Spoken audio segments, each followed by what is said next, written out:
Yeah, I had one backfired on me. I showed one how to make a MRE bomb.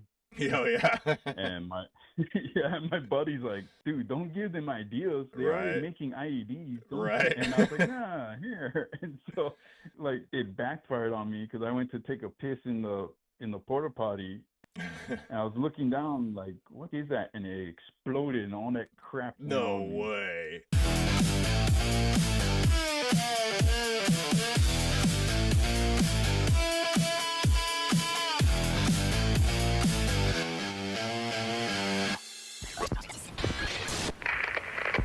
What's up, everybody? Welcome back to the channel for another episode of War Stories with the Sticky Green Beret, the only podcast giving every veteran a voice.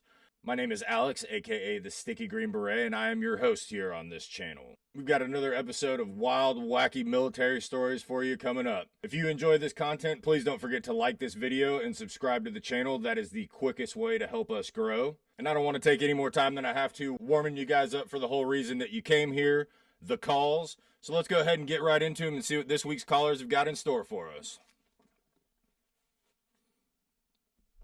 Yo, caller, what's up? You're on with the Sticky Green Beret. Yo, what's up, brother? Just wanted to say happy early birthday to you first and foremost. Hey, I appreciate that. Not really sure what the topic of tonight is because I missed it, but I think I got a unique story for you if you Hey. give me a quick second. Yeah, it's whatever you got. All right, let me tell you the story about how the Air Force paid for an abortion. Okay, that's a new one for sure. Let's hear it. All right, so stationed in Las Vegas, go out for my 25th birthday. You know how it goes. See a nice little mamacita that you can't just, you got to go home with. Got to. And, you got to at that point. And when use God as my protection, but he decided to teach me a lesson that night. He works in So- mysterious ways. Indeed he does. So I don't see her again for about another 2 weeks, and then she calls me, and she says I'm late. And me, in my infinite wisdom at the time, I'm like, to work?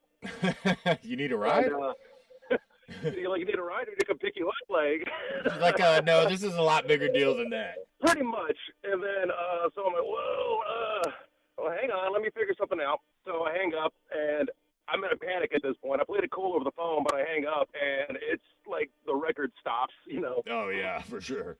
So in my panic and delirium, I call my supervisor, and it's like 7 in the morning, and we work nights.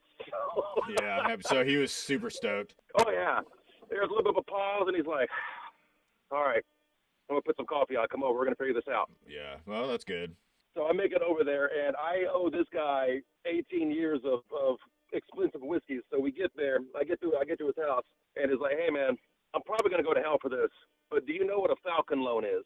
I'm like, no. He goes, all right, this is what you got to do. You're going to go to Airman Family and Readiness, and you're going to tell them that your tires were slashed, and you need a loan to get new tires. I was like, okay. Okay. So next day, I go to Airman Family and Readiness. I go meet them, and I apply for the Falcon loan. I tell them, hey, my tires got slashed. I'm borrowing my friend's car right now, and I just need help because we're in between the pay periods. Just get some new tires so I can go on about my career, my work. And they're like, all right, cool. Here you go. Here's your $400. Oh, nice. And picked her up later that day and drove to the clinic. Damn. Never saw her again. Yeah, dude. They saved the day. And that's the leadership coming in clutch. Like we hear so much stories about bad leadership. That's like leadership saved the day. Yeah, you owe them 18 years of scotch or anything else for sure. Whiskeys, man. That's what I got. That's perfect, and I don't know if that system still exists, but I'm sure that if it does, someone's furiously scribbling down notes for their next terrible night out. He's like, hey, what did you call that? Falcon Cash? Like Google searches for Falcon Cash is about to just spike. And then, so fast forward, I'm getting ready to get out. My out processing gets held up because they're like, hey, by the way, you owe the Air Force money for a loan. I was like, oh, yeah. You're like, whatever the interest is, it's worth it 10 times. I'll happily pay it. Thank you very much. Let me go back and real quick and then ran right back to finish my out processing, brother. That's awesome, man. Well, dude, I really appreciate it, man. Thank you so much for calling in and sharing that. That's a great one, dude. I appreciate Absolutely, it. brother. All right, man. Man. I'll take care, man. Have a good night. All right, you too. Take it easy. Peace out, bro. Yo, caller, you on with the Sticky Green Beret? What's going on? Well, I was just thinking, I was thinking about this one time this dude tried to tell me that the devil was living in his barracks room. Nice. Okay, I like that. You're like, bro, I'm just your roommate. And he's Chill out, bro. I'm just your roommate. I'm not that fucking bad, dog. I was pretty bad. I'm not gonna lie. I was a gnarly scumbag, you know. But we're not gonna go there. This one's more about him. All right, So all right. Let's hear about this dirtbag.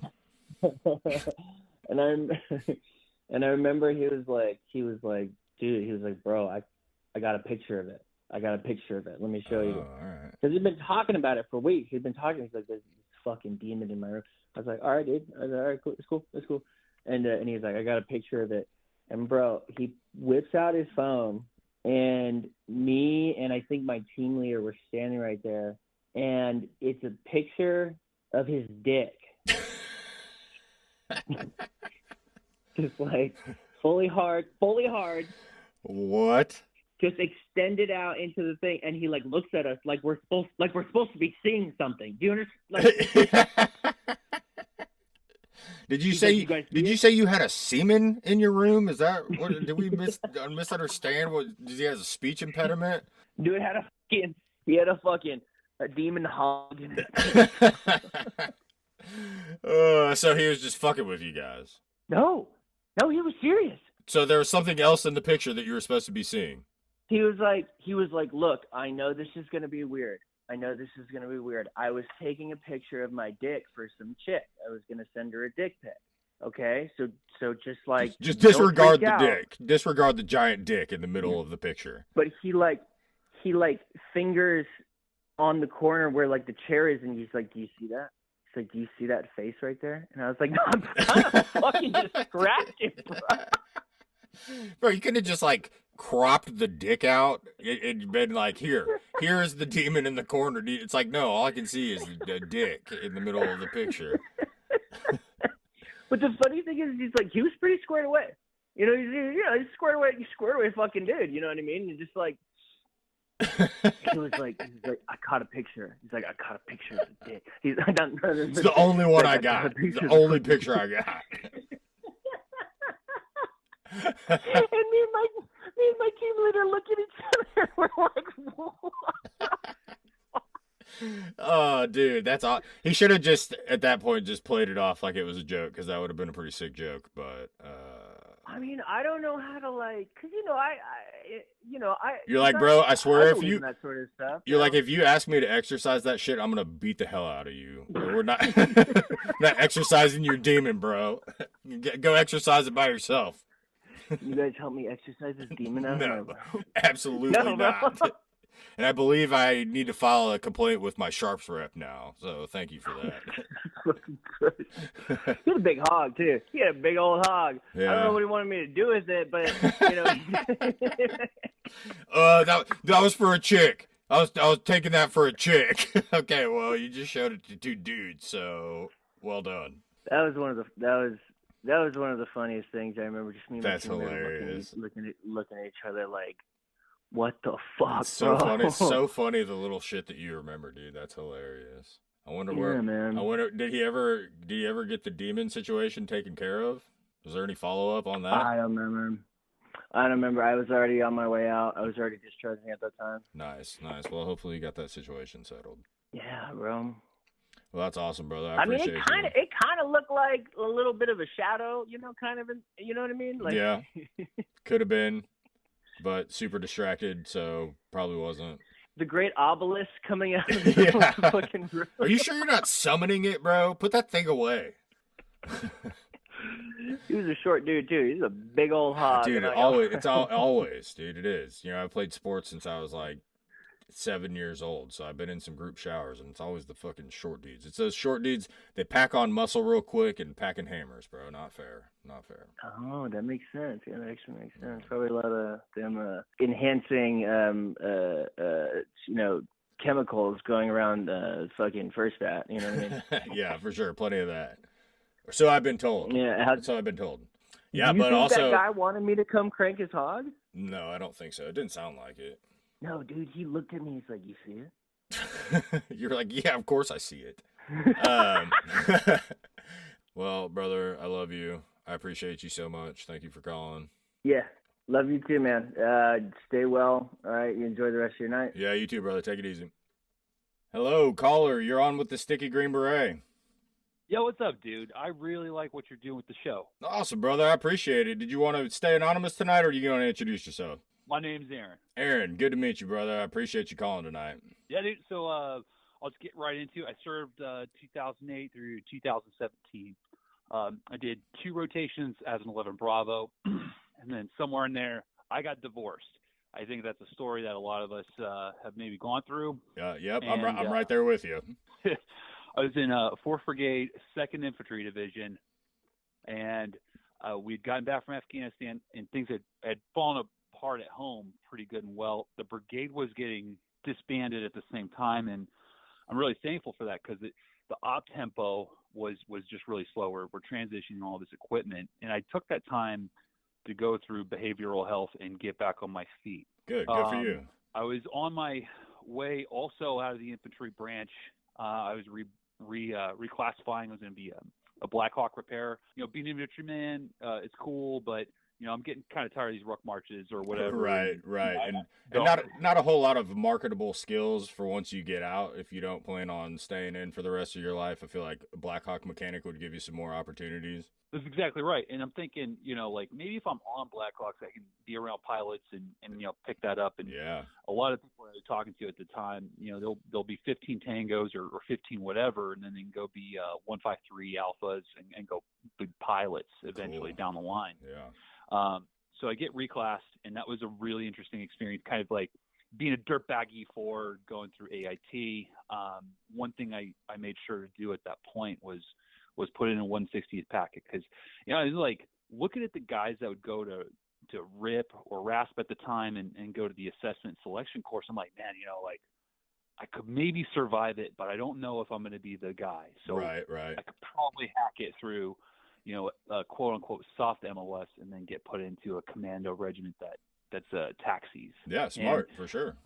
So I got orders for Korea. You know, for Air Wars, I get stationed in Korea, and it's going to be aviation support. So just turn wrenches, and you know, I'm really kind of relying on this hunt the good stuff at the time, and I'm like, yeah, I'm really just getting thrown a lot of curveballs, right? And life really just fucking sucks out here being a regular person, and I want to be better than that. And I put in for a flight packet, and that's just it's a physical, not too dissimilar from airborne physical or anything that you need to do to go to an assessment course. And that's when the flight surgeon told me that I'd been diagnosed with a personality disorder, and that completely ended anything that would have been like being a pilot or going to Green Beret school.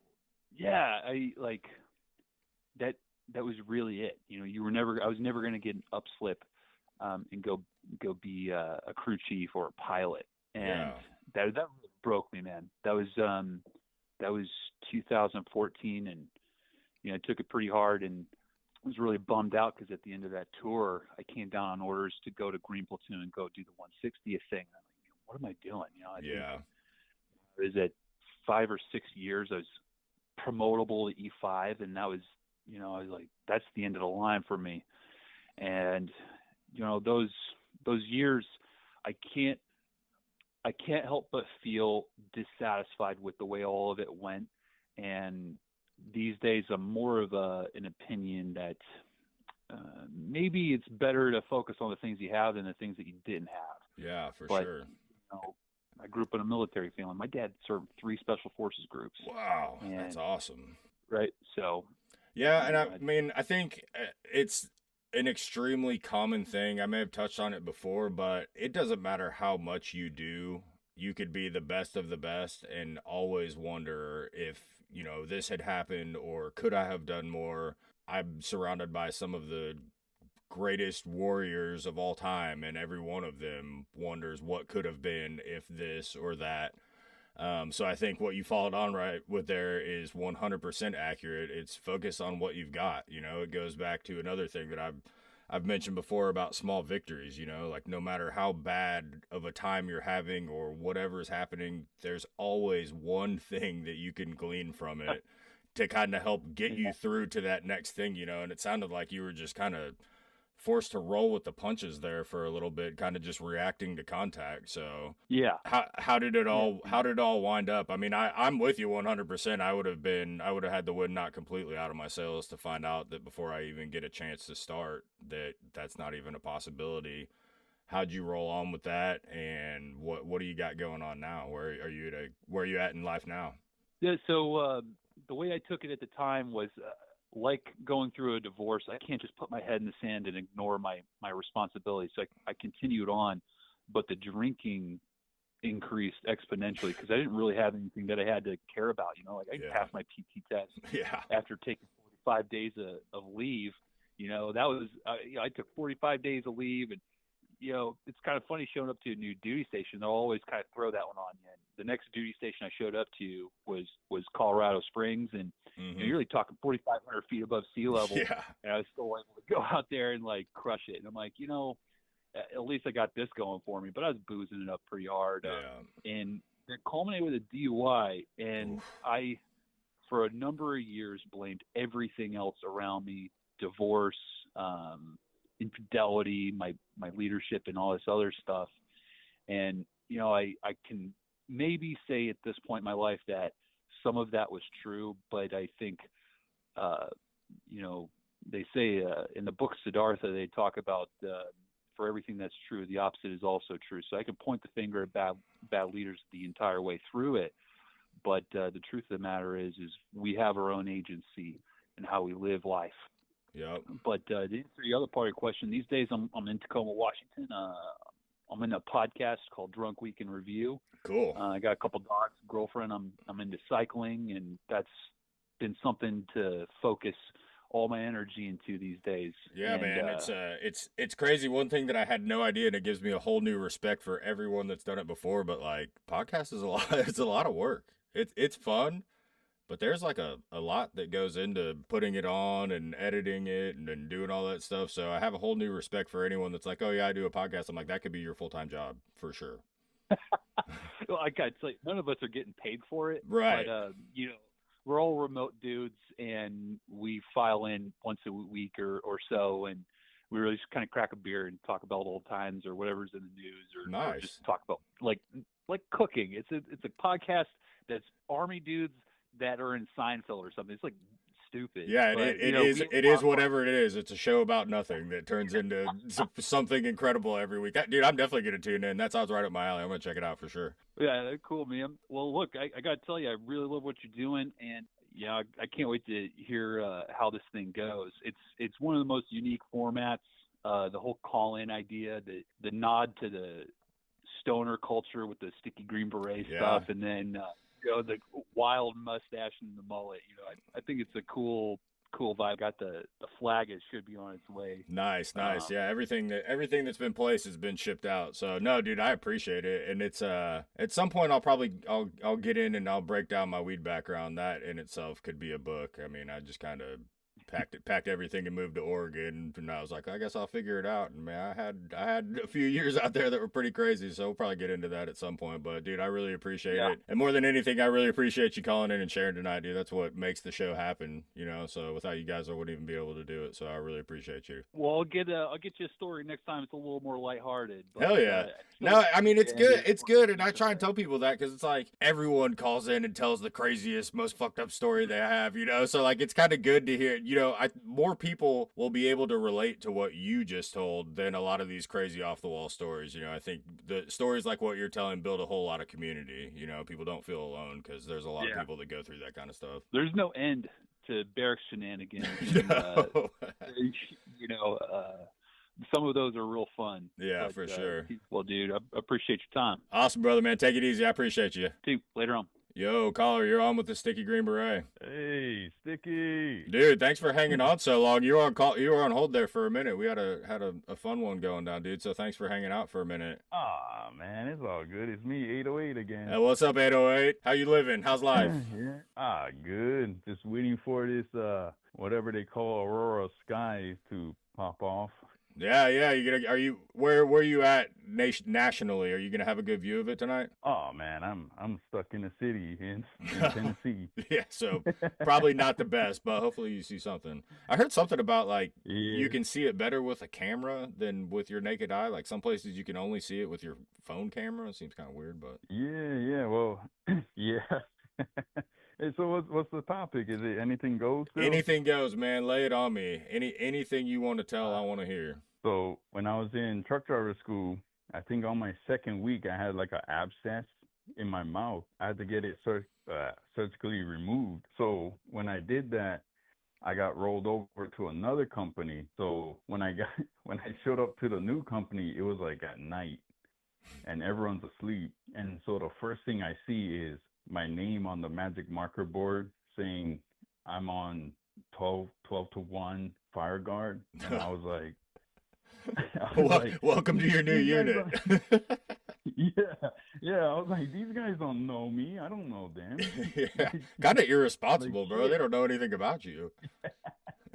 Yeah. So I find my bunk, and it was like split rooms. It wasn't like basic training where all in one bay. It's like six guys to this room, four, two, Oh, six, okay. whatever. And Yeah. I was in a four-man room. So this one dude wakes me up, and he's like, "Hey, it's your shift. We waxed the floor.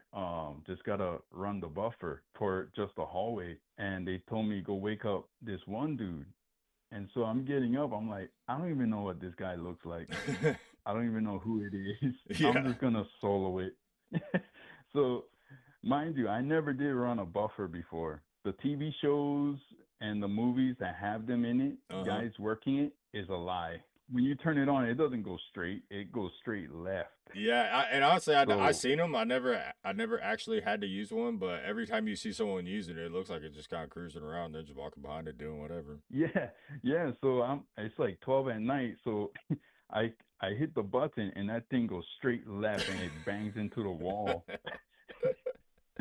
and so and so like a good minute I'm just banging the wall, not knowing what to do. And the drill sergeant comes up and he looked like he was asleep and he was like, "Go to bed." I'm like, "What about Fireguard?" He's like, "Go to bed." I'm like, "Who was drill sergeant?" So I lay in my bunk and like I say like maybe a minute we just hear screaming and this shadow figure comes sprinting into our room. What? And yeah, so we all get up. We all end up in the hallway, and we're looking into. A lot of guys are looking into this one room, and this dude named Freisinger slept on a top bunk, screaming. And the drill sergeant comes up screaming at all of us, like, "What the fuck's going on?" and this is my first night, Oh and yeah. and yeah, and the drill sergeant's like, "What the fuck's going on?" And the guy pricing her, he's like, "Somebody hit me in the head with a boot, drill sergeant." What? And he's like, "What?" And yeah, so he looks around, and of course, you're gonna know what boot it is because it's not dress right dress. Mm-hmm. So he picks it up and he looks in the back because we all had our names in the back of it. And he looks, he's like, "Freisinger, are you telling me you hit yourself in the head with your own boot?" and my roommate, his last name is Boussois, but we called him Bootsy after we went back to our rooms. He's like, "I'm the one that did it." We're like, "What?" He's like, "Yeah." He's like, he low crawled to the guy's bunk, grabbed his boot, and low crawled back to the hallway and stood up in the dark and yelled the guy's name, Freisinger. And he said when the dude sat up, he chucked the boot at me. And I was like, man, I miss my old fucking I know, the right? company I was just in. Yeah, And and you then don't it even got know worse. anything about who any of these dudes are. This is your first impression. You're like, dude, this is gonna suck so bad. Yeah. Well, this was during like '06 where like the army was bringing in like they'll go to court and instead of going to jail they joined the army. So it had like a bunch of dudes like that. So that later yeah, so later that day we had to go to the shoot house this big at Fort Leonard Wood, this big metal warehouse that had a town in it where guys would shoot sim rounds in it. Yeah, yeah. so so when we showed up, they're like, all right, count off, and we're counting up to 4, and it keeps going. And I end up on a 12-man team with my roommate Boussois, and the fucking guy Freisinger. Yeah. And oh man, so we did 2 runs in the shoot house. Was lights on, and the second time was night vision, and we're going up against 2 of our drill sergeants and a couple instructors. And so the first lights on, it was all right. The night vision one was like insane because they had music blasting, like surround sound. Yeah. So the lights come on, and they're like, all right, go to the back exit, file out there. So Freisinger ends up in the front of us, waiting at the door, and the surround sound's still going. Well, one of our drill sergeants was on top one of the roofs of this hut, and he starts shooting down at Freisinger. What? Yeah, he starts shooting down at him, and the dude Freisinger turns around and yells, "You motherfuckers!" and unloads on us. On you guys? Yeah. So instead of a 12-man team, yeah, now it's a 11 versus 1, and we Picasso'd his ass. Oh my God! He runs out the door. Dude, yeah, that's he runs so out funny. the door. And, yeah, he runs out the door, and we chase him. And we're shooting outside the shoot house. And once you go outside that door, you see the whole AIT company. And everyone saw us chasing him and shooting him. Oh, dude, that's hilarious.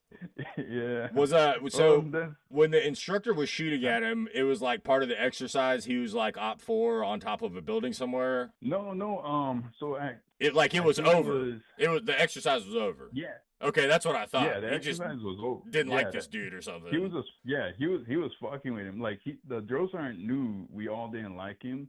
Even the drill sergeant would tease how the guy Freisinger would run. Yeah. He was like, "You look like a fucking ostrich running and shit." Oh, dude, that's so awesome. And I'm sure he still remembered the getting hit in the face with the boot incident. And at this point, I guess he just associated you with Bootsy because that was your roommate. Yeah. His last name is Boussois. Yeah. But I don't know where they're at now, but I guarantee you, if they hear this, they're going to be like, "Oh, yeah." Oh, dude, that's so funny. Well, I guess it's a good thing it didn't wind up in a fist fight or something like that. But it sounds like did he get you guys a couple good times before you guys unloaded on him?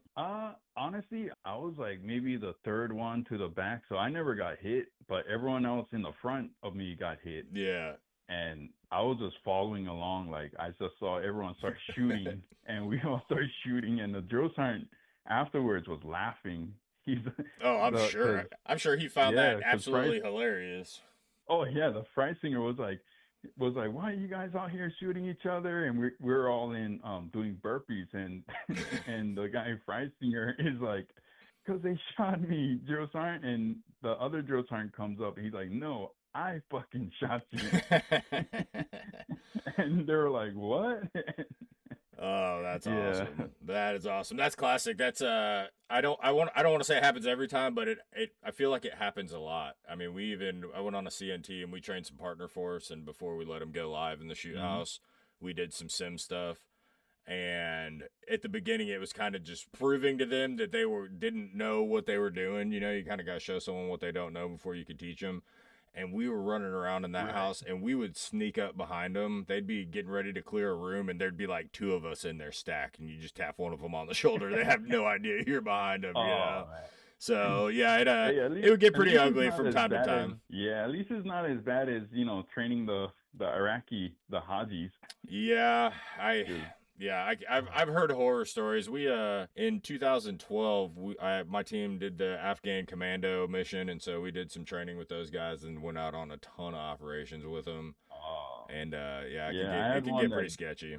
Yeah, I had one backfired on me. I showed one when I was on Haji detail in Iraq. I showed one how to make a MRE bomb.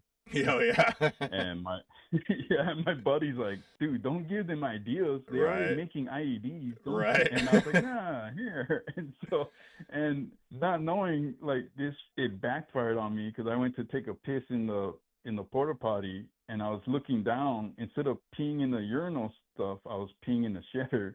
And I was looking down like, what the fuck is that? And it exploded, and all that crap went No on me. way. Oh my god, Yeah, that's terrible. That is the definition of backfiring. Yeah, and I still remember that Haji's name, Yunus Rafah.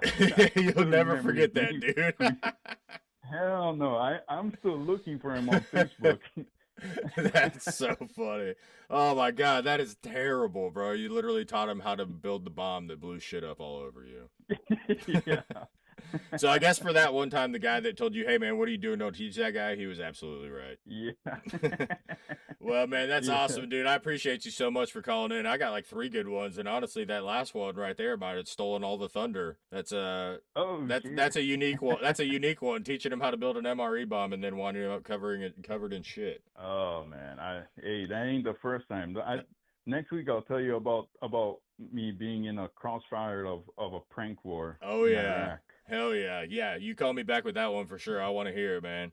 As always, I appreciate you, man. Thank you so much for calling. You always call in with heaters. You got anybody you want to say hi to tonight, brother? Oh yeah, it's coming up, dude. Next week, the 20th. Appreciate that. Yeah. Shucks.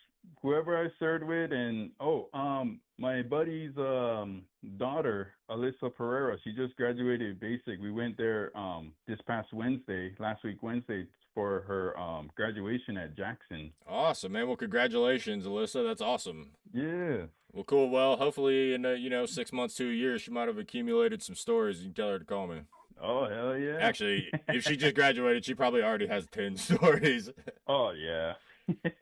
Yeah. Well, cool, brother, man. Well, I appreciate you, dude. I'm going to let you go. Thank you, and have a fantastic evening.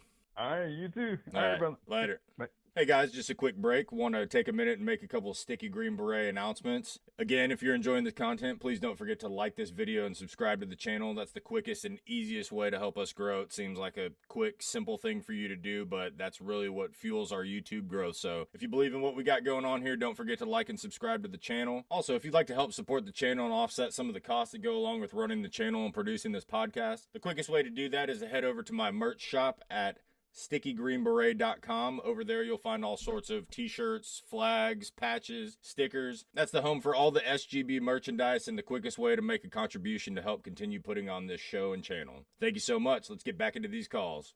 Yo, caller, you're on with the Sticky Green Beret. Oh, sick. So you just want me to start telling the story? If you want to introduce yourself, cool. If you want to remain anonymous, that's cool too. And then launch into whatever you got. I'll probably just remain anonymous for this one, but so this was like probably 2014, 2015, I think. Okay. I was at a class out somewhere in Northern Rockies area. Just typical like military-esque, where it's like crawl, walk, run, end of the class. There's like all the evaluations and big stuff going, or like exercises, whatever. Yep. So my buddy and I we had 2 different elements set up, and underneath me, like each of us had a 249 and like a couple fire team configurations. So in the end, we're trying to go through, and it was like just a recapture exercise essentially, and we've been through it before. This was like the final eval. So we're going, and I had to come up through a draw, and they were the diversionary, and we were going to come in and blitz from the other side. So I wasn't really paying attention, and like everybody was doing what they were supposed to do, but the 249 comes into play because this kid's just like firing off blanks, and I'm trying to tell him like, yo, like you need to fucking move up, dude. Yeah. And he's not listening. So like we're bounding Overwatch without doing what the instructors wanted to see, and he's like still not listening. I'm like throwing shit at him, and like, everybody who's with him isn't doing anything. So I like roll over and like get up to sprint over to him and just straight up land like dick first on this like cactus patch. Oh no. So that happened like 2 more times, dude. Oh my God. So it's like that's the beginning of the exercise. Like you still got to infill and exfil. Yeah. So like afterwards, we're sitting there and I'm like just pissed off because like the exercise went fine. Like everybody did good. Yeah, except But you dude, have a crotch like, full of cactus. We're sitting there waiting for the fucking white bus to come by to pick us all up. And like my other buddy that, we had like split equally. He's like, what's your deal? I'm like, I got fucking cactus in my dick, dude. Yeah. And he's like, no, you don't, whatever. And then, like, eventually, like, I couldn't find my Leatherman, so I had, like, lost that at some point. So, like, the barracks here is kind of, like, shared with a state agency. So there's, like big open gang showers, like old school gang showers. Yeah. So everybody's in there, like, showering, you know, like, finally, like, after course, whatever. And I'm, like, fucking lifted some dude's Leatherman from, like, the barracks we were staying in, and, like, I just cranked up the water or, like, the water as hot as I could get it. And I'm sitting in the corner, and I'm just, like, trying to get hard, but at the same time, so I can, like, pull out these fucking cactus bulbs. Dudes are coming in, showering, and they just see me in there with a multi-tool and a hard dick in hand. You're just, like, hunched over in the corner. Yeah, dude, like, there's no way around it, you know? You gotta do it, and if you're being weird about it, people are going to question what you're doing with a multi-tool in the corner. But, yeah, and I mean, it only seems weird until they open their mouth and ask you, and then any dude would be like, oh, yeah, man, dude, take as much time as you need. Do what you got to do. Yeah, you know, and, like, it goes a long way, like, setting a name for yourself, too, because then you become, like, the dude that was pulling cactus barbs out of his dick with a Leatherman. Did any names come of that? Is there anything you remember? I think I ended up telling my buddy I took his Leatherman. Oh, nice. And he's, like, the only – he'll probably hear this, and he'll be able to attest to it, but he's like the only person, unless somebody else who hears this was in that class, I'll be like, oh, fuck. I know that, dude. That's crazy. So by the time you got back and, like, you had actual cactus spines, like, in your dick and balls, like, you had to go and pull out more than one in the shower? Oh, that was just as many as I could find at the moment, like whatever the floors would. But then that's miserable. Probably like a month later, I was like super worried because it was like, you know, anytime you see some shit downstairs that doesn't look normal, you're like, I should probably go to medical for that. Yeah, you'd see the same thing on your arm and let it go for 5 years and it doesn't matter, but it shows up on your dick and you're like, okay, I need to go to the doctor right now. Oh yeah, for sure. I ended up going to medical, and I'm like, hey, pretty sure I'm good, you know, but yeah, can I get checked? And they're like, it looks like an ingrown hair or something. And I'm like, oh fuck. So like I'm explaining this to the doc, and then like next thing I know, like we're pulling more cactus barbs out of my dick. Oh, and I'm like, oh God. Miserable. That's because I mean I've had them everywhere. I've had them in my hand and stuff, and like you feel, and depending on what kind of cactus they are, you know, big ass spines, or like the ones that are like thin like hair.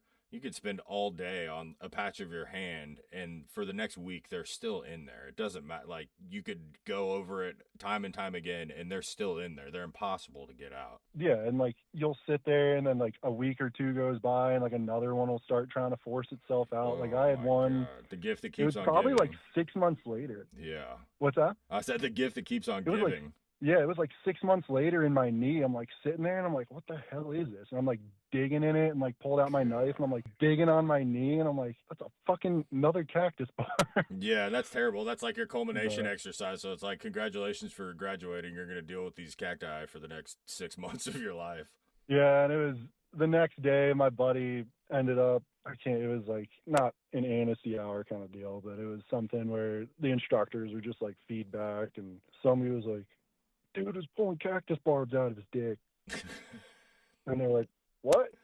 And I'm like, yeah, it's nothing. They're like, yeah. And they're like, did we really need that in the AAR? Was that like a crucial piece of information that had to be disseminated, or maybe we could just let that one go?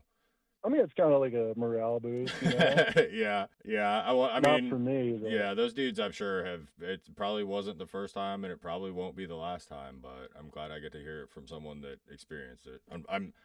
I feel terrible that happened to you, but it's good for the show, so I appreciate it. It's all for the love of the game. Yeah, man, I appreciate it. Dude, I appreciate you taking the time to call. Is there anyone you want to say what's up to? I know you're staying anonymous. Preston, sorry for using your Leatherman to dig cactus. Perfect, the perfect shout out, dude. I appreciate you. Thank you so much, man. All right, take it easy, man. All right, you too. Take it easy. Yo, caller, you're on with the Sticky Green Beret. What's up, brother? It's Dan. What's going on, Dan? How you doing tonight? Hey, good, man.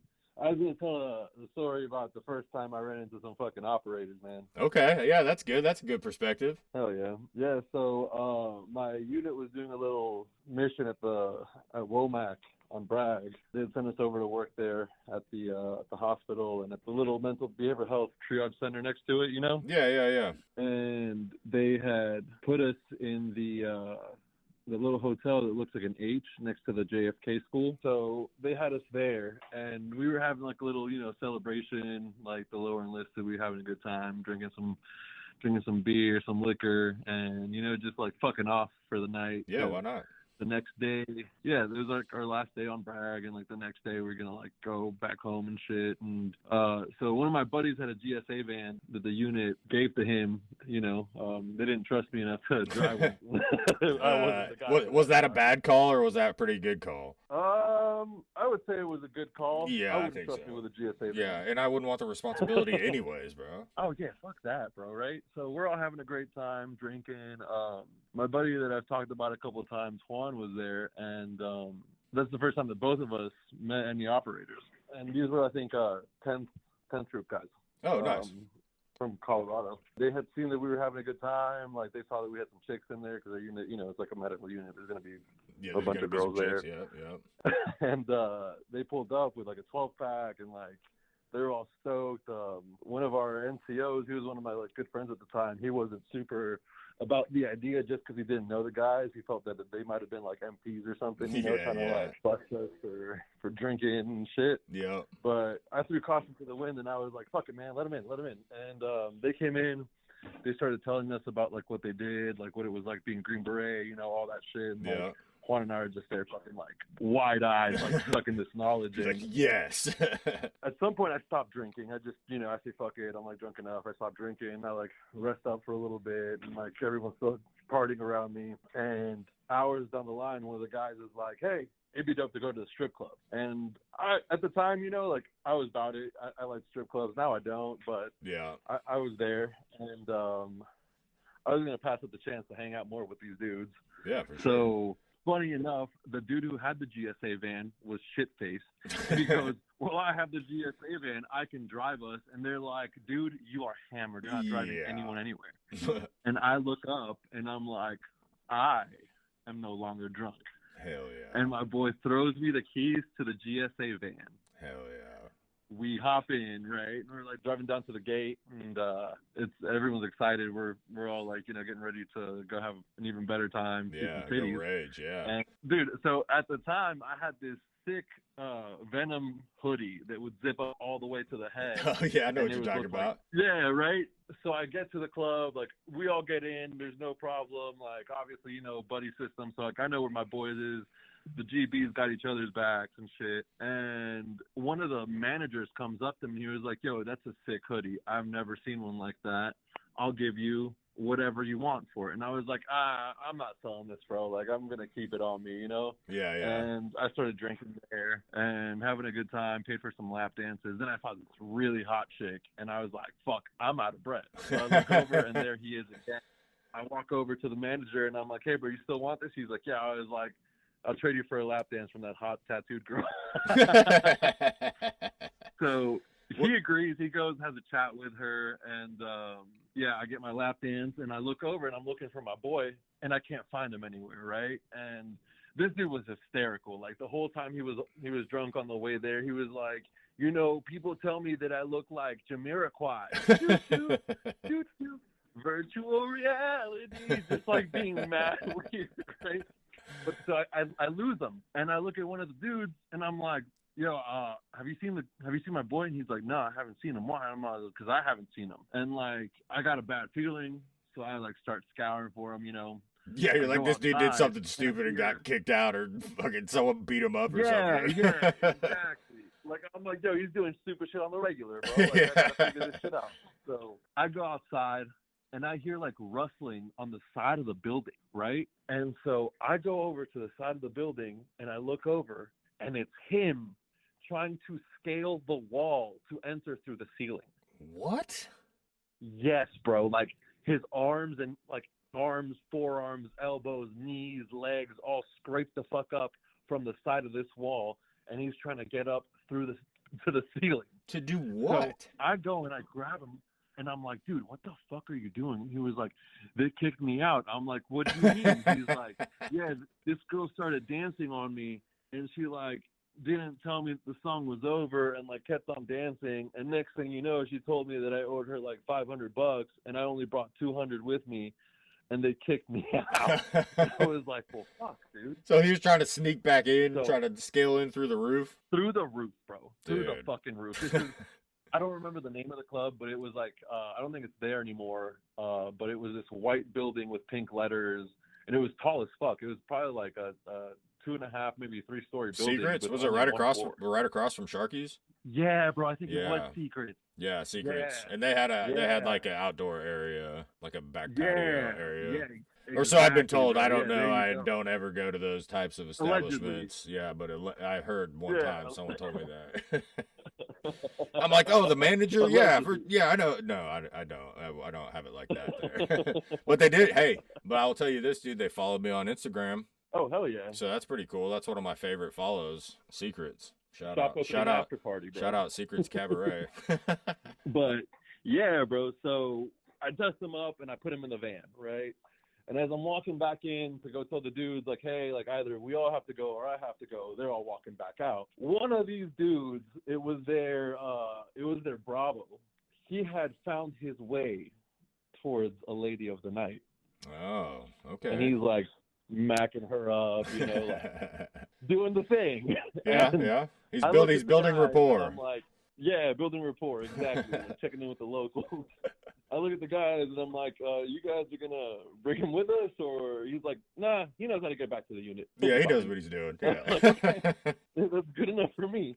So we load back into the van. We get past the gate. I'm drunk this time, like driving in, like past the gate. Like I don't know how I got through, but I I got through security, and the Delta looks at me and he was like, just so you know, if we get pulled over, all of us are gonna run into that tree line and leave you guys here, and we will deny this ever happened. Yep, I believe it. That's the most believable part of the entire story. Yeah, man. So I looked at him and I was like, I would expect any less at this point, man. I would too. No, for sure. That's funny though, because the first thing when you were like at the very beginning, we were having a party and these Green Berets came up and they're like, "Hey, we want a party." That's textbook. Like, we will find a party anywhere. We will find where something fun is happening, and we will co-opt that shit. But in a nice way. We're friendly. You had fun that night, didn't you? Absolutely, man.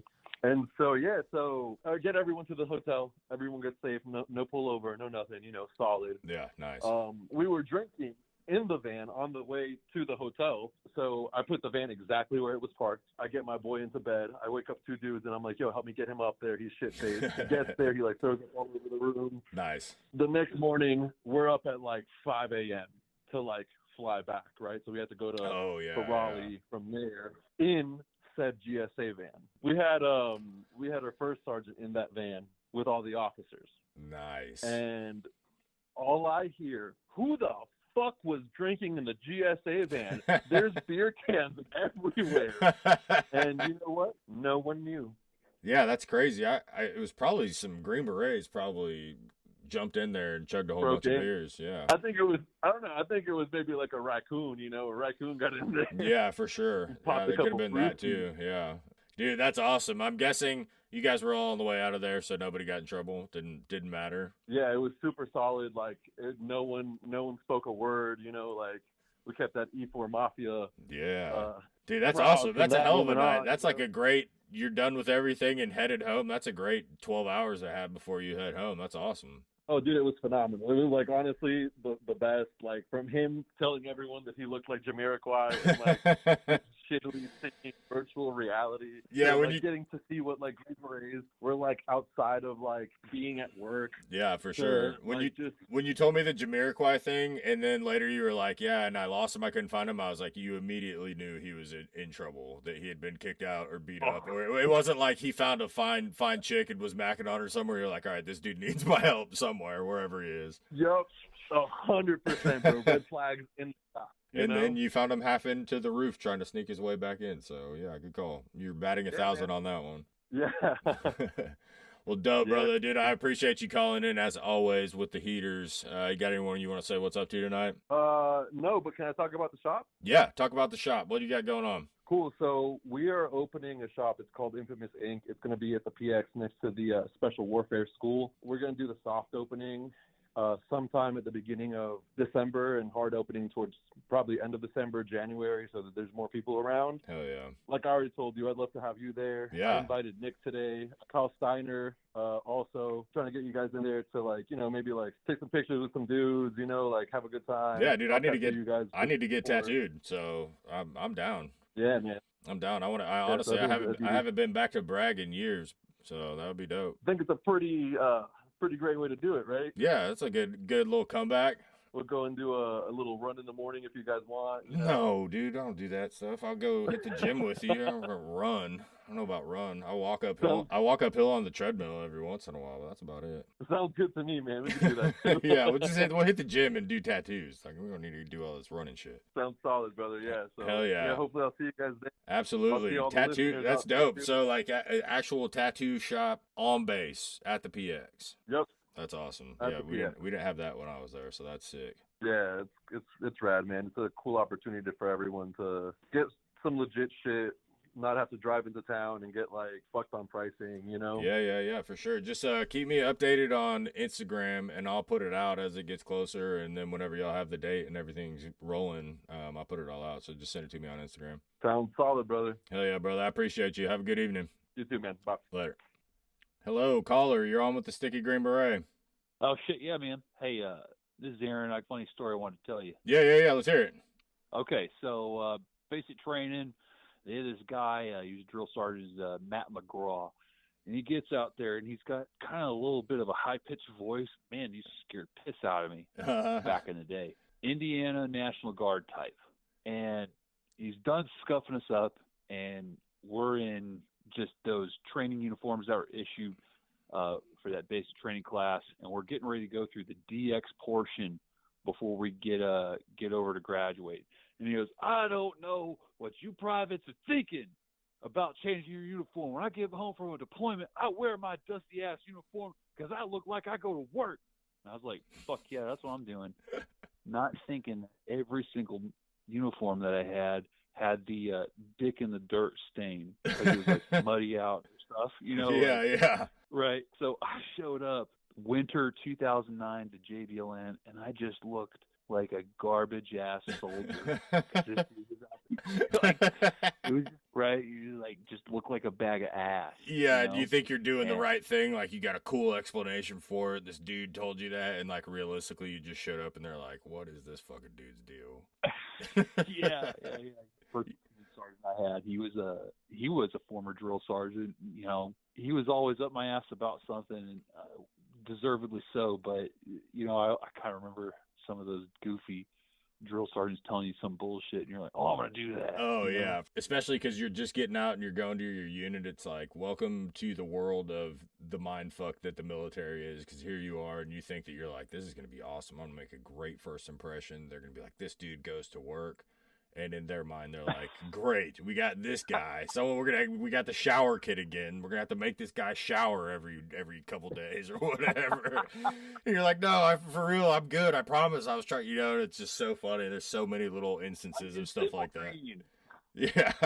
You're probably just waiting for someone to ask you, and you're like, because I stay in my uniform, I go to work, and no one asked you, and you're just like, why is everyone looking at me like that? With the bad haircut. Yeah. Anyway. I work too hard. I ain't got time to get a haircut.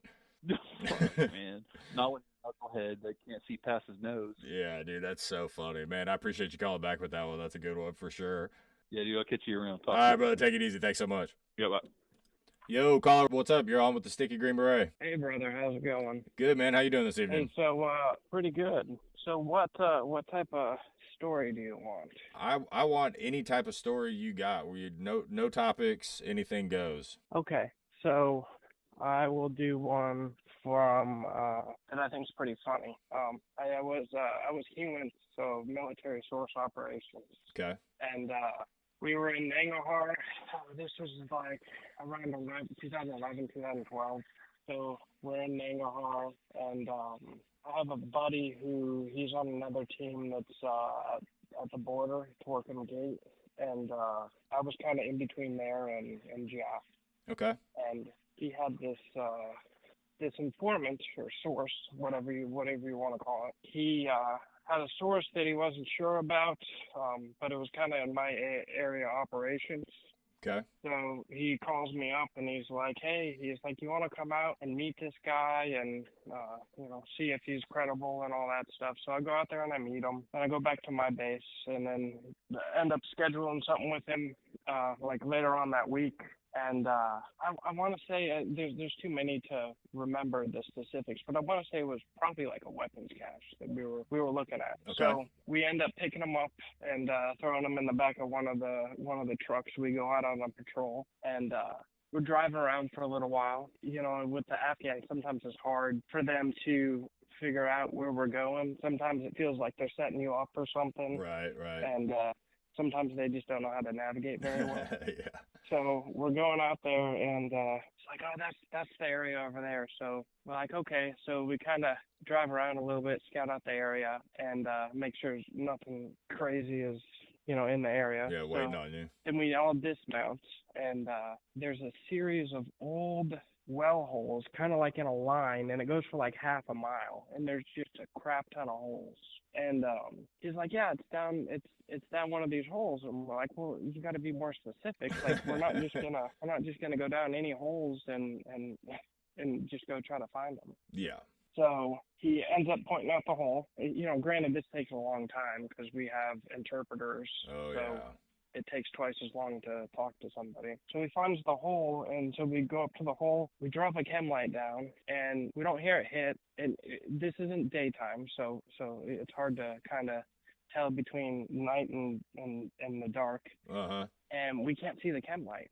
We're like, crap. So he tells us, he goes, oh, I don't think it's that deep. I don't think it's very deep. So we had something like a 25-foot rope or something like that. So we end up tying it off to one of the trucks, and we're lowering them down in the hole. Granted, that's the only rope we have. We don't have anything else. Yeah, We were looking all over for everything, and that's all we could find. Yeah. For some reason, we didn't have a bunch of rope. I don't know why. So he gets down, and he's like near the end of the rope, and he's yelling up to the interpreter. He's like, hey, I'm down at the end of the rope. And we're like, well, we can't back up any further because we might sink down in the hole. It might cave in. And we don't have any more rope. He's like, well, I don't know what to do. Yeah, sitting there hanging on the end of the rope, and we're like, we all kind of look at each other, and we're like, well, you're just gonna have to fucking jump, because there's nothing else. Yeah. There's nothing else we can do. You can either jump and we can go about it, or we can pull you back up. Yeah. So he ends up jumping, kind of hears this thud, and we look at our interpreter, and he's like, hey, are you okay down there? And he ends up screaming back up, yeah, no, I'm good. But all these holes that are in a line, they're like, I think they're old wells. They're all interconnected. Yeah. So I know exactly he ends what you're up, talking about. it's like a big tunnel base. Uh-huh. You know how the tunnels are in Afghanistan. They're like a dime a dozen. So they're all connected. So he ends up, we were trying to figure out how we're going to get him back up. But he ends up walking up to one to where it kind of comes out of a little area to where you can just crawl out. Yeah.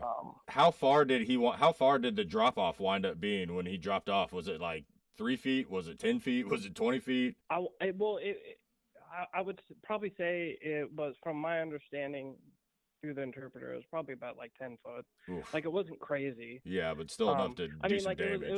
It was enough where he could have screwed himself up. But, yeah.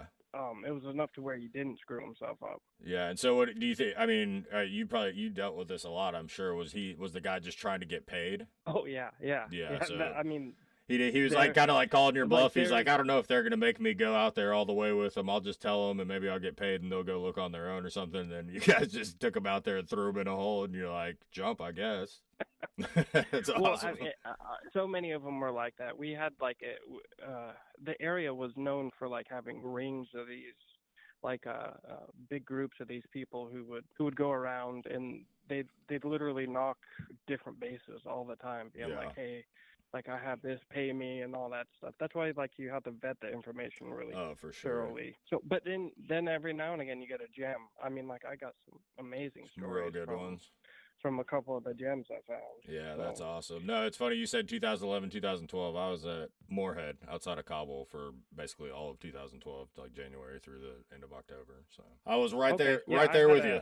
Yeah. So yeah, no, and then I know exactly what you mean about the Okay. difficulty of trying to deal with things through interpreters, especially the more the stress level elevates, the harder it seems to be to communicate through an interpreter. And it's like the time you need them the most, and no communication is going back and forth at all. Oh, especially like if you're in the middle of a mission and you're like trying to do stuff like actively, Yep. then like because you're trying to get it and then you're trying to relay it, and I mean, Yeah, it gets real you know, interesting real it can fast. get crazy and hectic. Yeah. Well, that's awesome, man. I appreciate you So, calling and and then- sharing. Yep, I'll make sure to call back in. Yeah, and I was going to tell you, there's I don't know if you listen to any of the other episodes. It's some of the most ridiculous things get said on here, so don't worry about censoring yourself unless you want to or whatever. It's basically anything goes. Some of these things have been absolutely insane. So honestly, it's kind of nice to get one that isn't about like a butt plug or jerking off in some weird place or something like that. So it's nice to get one that's actually about like being in Afghanistan and a real life experience. That's pretty cool. So I appreciate you calling with that one.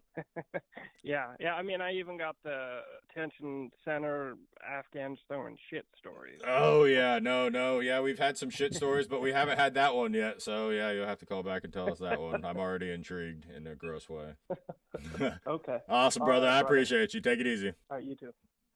And that's going to do it for the calls for us this evening. As usual, another wacky, fun-filled episode of War Stories with the Sticky Green Beret. I genuinely never know which direction these stories are going to turn, but without fail, they're entertaining every time. Just a couple quick reminders. Don't forget to get your contributions in for calls to action at stickygbstories.com.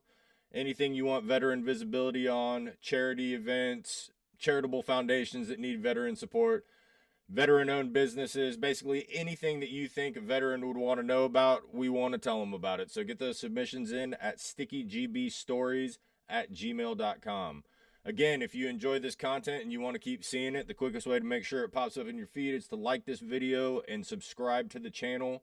Feel free to share it with all your friends if you think you got some friends that got some stories or just want to hear some good stories. And again, if you'd like to help support and offset some of the costs that go into running this channel, the quickest, easiest way to do that is head over to stickygreenberet.com. That is my merch shop for all things Sticky Green Beret. Like this Come and Crank It flag behind me here. Also got t-shirts, patches, stickers, flags. Head on over to the shop, check it out. Every little bit helps. Thank you so much for your support. Another fantastic week full of wild and wonderful stories from you guys out there in listener land. I can't tell you guys how much I appreciate it. You guys came out swinging off the top ropes with plenty of great stories this week. Looking forward to taking those stories again on Wednesday. That's every Wednesday night. The number to call is 1-866-369-9996. I'll be running the phone lines every Wednesday from 7 until 10 p.m. Central Standard Time. So go ahead and get those stories ready for Wednesday. I can't wait to hear them. And as a final send-off, I just want to thank you all, the listeners and contributors again. Couldn't do it without you guys. Like I said last week, I knew it was a risk starting a format like this that depends completely on listener contributions, but you guys haven't let me down. Every week it's been crazier stories than the last.